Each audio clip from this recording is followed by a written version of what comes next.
Hi everybody, it's Franny from Heidi and Franny's Garage, and today we got something super special for you. Our good friend John picked up a 1988 Saab 900 Turbo a little over a year ago, and he's going to give us an owner's perspective on this very special car.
So John's going to take us through a tour of some of the things that he feels are really interesting about this car. So John, what drew you to it? What do you think? Yeah, I mean, if you're not getting the convertible, which are much easier to find these days in clean conditions, it's this swoopy hatchback look, right? I mean, this C-pillar here and the way that the hatchback, it looks like the car's almost in motion, you know, because of these design. You know, yeah.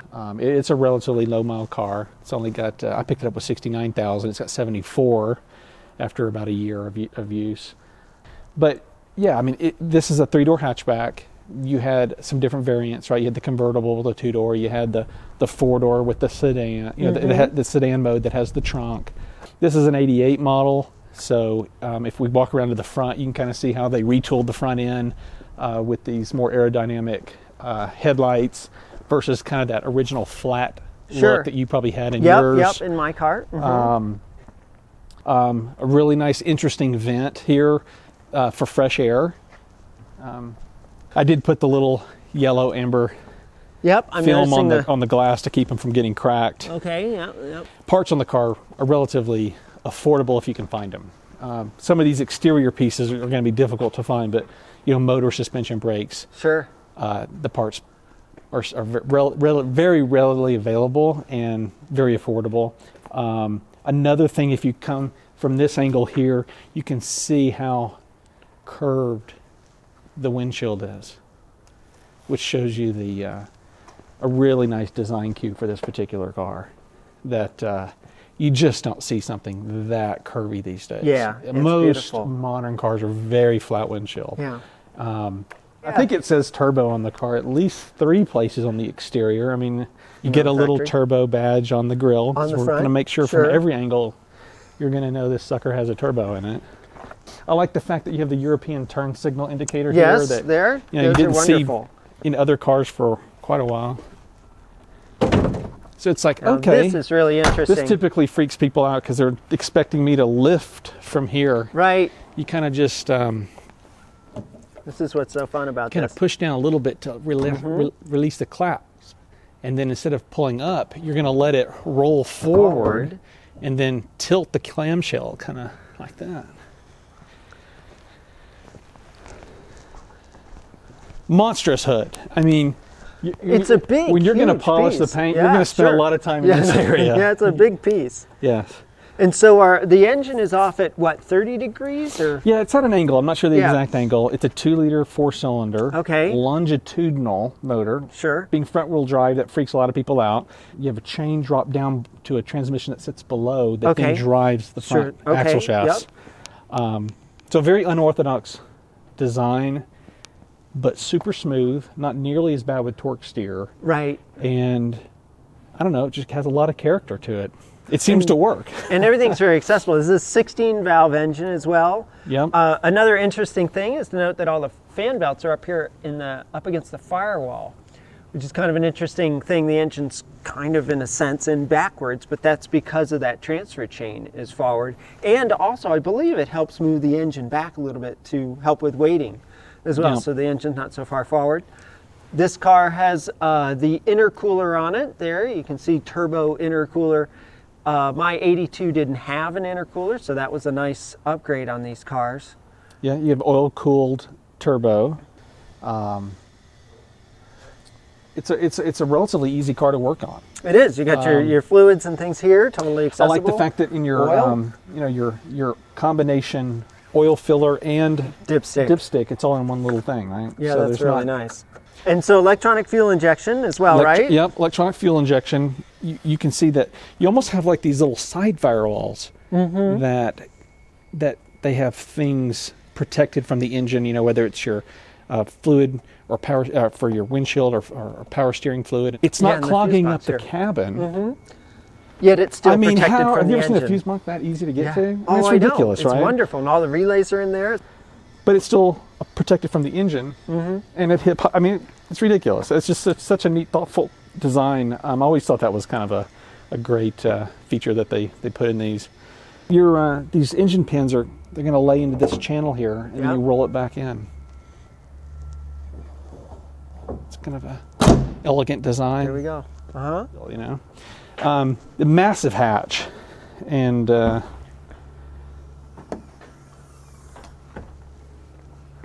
I mean, so for the killer thing about these cars is obviously everyday usability with the hatchback. Sure, right? I mean, yeah. Nice little latch to hold your nice? sun protector. Totally thought through that. And this is this is actually good and solid. Nice solid. You've got, a tailgate. Quite easy to sit down. Huge amount of room. This has the Saab accessory cover. If we look underneath here, you can see it's got the toolkit, the original spare. This little hidey hole here. What'd you call it? This little smuggler's box, yeah. Smuggler's box, yeah. Which is kind of nice. But the rear seat does fold down all in one fell swoop there. So it has, I don't know, like 50 plus cubic feet of storage when you drop that seat, and it's like a mid-size SUV. Sure. I mean, just incredible amounts of room. Oh, I got a lawnmower in mine. They've got enormous amounts of room. I take this to the coffee shop. I take it to IKEA. Yeah. Load it up with stuff in IKEA. It's awesome. You got to park in front of the sign and take the picture. I've done that. It's awesome. So this has the leather package. This particular car also has the accessory wood knob. It has the accessory gauges from the factory that give you your oil pressure, voltmeter, oil temp on top of your gauges set up here. It's a relatively small cabin from a narrowness perspective, but there's a lot of depth here. There's the seals to get in are really low, so it's a very comfortable, ergonomically neutral car. No tilt in this particular generation or telescoping, wheel. It's got because it's got heated seats. This particular thing must have a winter package set up, and you've got your heated side mirrors. And what's really interesting to me is you have a control for just the left one here and a control for the right one here, which I always thought was I'd never seen that before. It's quite a very neutral design, and you have the key here, and so when you're shifting, everything is very kind of upright. You're not sitting down in the car. I've driven it cross country and it's you just don't get tired in it. You got cruise control. You've got a very comfortable cabin, easy to see out of. Not a lot of frills, but you do have your AC. And the original cassette deck ran this fun graphic equalizer. It didn't add any power. It just allowed you to adjust that sound. This car is interesting because it also has the Clarion accessory speakers, which sound really nice because they're just right there. These are the only cup holders you get. Now, obviously, we don't have the 4 or 5 door version, so getting in the back, you just pull this up and probably move the seat up, and you can get to the back. You've quite a bit of space. I mean, I've had 4 adults in, so I mean, I love the vents here. Isn't that nice? Yeah. Just don't see that anymore. Mm-mm. The rear vents, you know, with the sunroof, the side windows down, you don't get very much buffeting. It's a fun, Yeah, that's really nice. summer, you know, breezy cruising car. Yeah. It's electric, and what's really wild about this, different from like a Porsche, is that the motor that runs this is deep in the trunk. So it's really quiet when you use it. You just barely hear anything. Versus that's like the nice. 911, Yeah, it's just and it's like, oh my God, what's going on? You know, is this Yeah, thing yeah. broken? So you get the quiet luxury feel of this car. This car is a very quiet car. I can see why people just love these every day. It's an everyday car. It's a perfect everyday car. It really is. Yeah, I mean, you're not sitting down low. It's not too high. Easy to park. It's narrow. Mm-hmm. You know, like I said, the ergonomics are very neutral. So it's just it's a good design.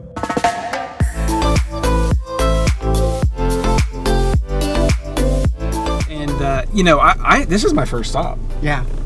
I did not grow up with these cars. I'm not, you know, you talk to some guys, they've got 8, 9, 10 of these Sure, things. sure, right? yeah.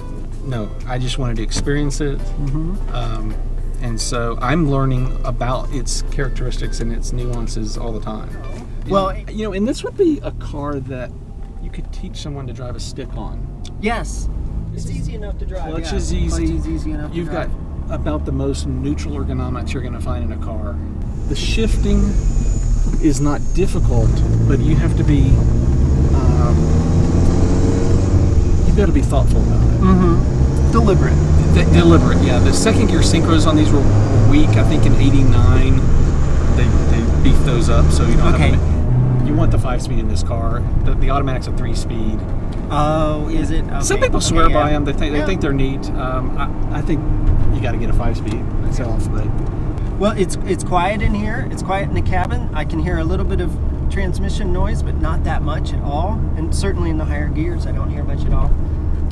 Yeah, I mean, there's no rats. No, that's the other thing. What Yes, the yes, heck? yeah, I know. With a car this old, you'd expect something, but It's so easy to see out of this thing. Mhm. There's no blind spots. no, I know it's got amazing visibility, doesn't it? And These are just but like wonderful cars. zero slop in the steering. Yeah, I mean, look at none. that. I mean, it Look at is. I wasn't expecting that for a power steering front driver that's 30 years old. Right. I was shocked at how awesome the steering is in these cars, and like the feel that you get back. Right. You get you're not just driving. You're not just sitting in a car isolated from anything. You're experiencing everything going on, and I think that's the whole point of these cars. Any kind of classic car. Yeah, it is. I mean, the last the thing one you want behind to- us. Yeah. It's Heidi back there looming. Yeah, it's Heidi back there driving behind us. But what do you think about the power on this car, and what do you think about its performance? I suppose.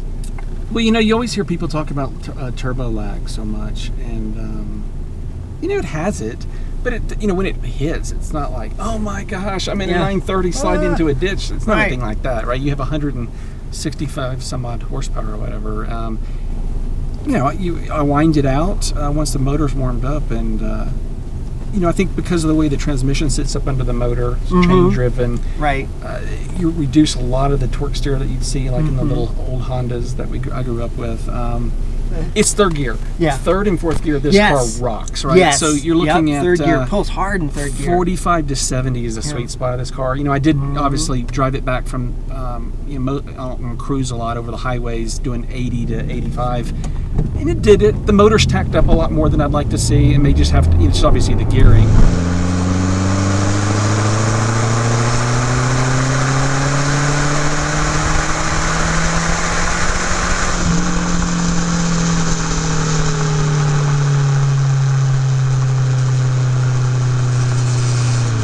But I feel like with this car, the more you drive it, the better, right? You gotta keep things lubricated. You gotta keep, and I regularly drive it. Heck, I've put 5,000 miles on it in the last year. I don't know, you know, 2,000 of that was coming back from the coast in that experience. So I'm thinking, you know, 1,500, 2,000 miles a year is probably what I'll do with it. And I think it will not have a problem with it. That was one of the things that the mechanics remarked. It's like, oh, this motor's smooth. There's no, it's very smooth motor. You have a good one. So, You know, they did all the compression leak down testing. I all was that going to for ask me. you about that. Yeah. Post sale, right? Yeah. I didn't. I know it's just, a post-purchase I always just inspection. jump in the pool. And I've done that too. my main thing is I don't want it to have been wrecked, and I don't want rust. Anything else is fixable. It is. Yeah, the only thing that this one needs right now is a new muffler. There's a little bit of. I had it up on the lift. I noticed there was a couple of rust holes in these just cheap galvanized, mufflers. Right, right. It's $80, $90. I'll just order up another one and just switch it out. Easy enough to do. Very easy. But the paint's good on this car. It is. It is. From some of there were so many cars where it wasn't, and that's all the way from Ferrari to Porsche to all sorts of the high-end manufacturers still had trouble with paint during these years. So Saab did a nice job with it. Their paint is actually pretty solid. Yeah, it's quality. It is. It is. This is a quality car. That's the thing. I mean, I get more attention and pointing and waving and friendliness and talking about it than probably just about any car I've ever had. Wow. I didn't expect that, actually. Isn't that I expected funny? to be made fun of or just point like, what's that nonsense? What's that funny looking thing? Yeah. But they're definitely respected, and a lot of nostalgia around them that people puts a smile on people's faces from outside. Yeah, it Which does. is good. Yeah, it does. And people are there's a lot of respect for the car. All right. Well, this has really been great. Thank you so much for the ride in the car. It's nostalgic. It's been fun. This is just such a beautiful. Thanks for being my Saab mentor. Oh, this is just awesome. Helping me through the process of purchasing and getting it is awesome. Just love these cars. They're just so special. And yours is such an amazing example. So, thanks for that ride. You're welcome. John, thank you so much for giving us a tour of your 900. And wow, this is it brings back a lot of memories for me. I had one back in the day, an 82 900 turbo, the 4-door with the trunk. So thank you so much for showing us your car. And if anyone has any questions about this, please go ahead and leave them down below. I hope you enjoyed the video. If you did, please give it a thumbs up. And we'll have more of these sort of cars and car compares and things coming up. So thank you so much for watching. And until next time, safe travels. Bye.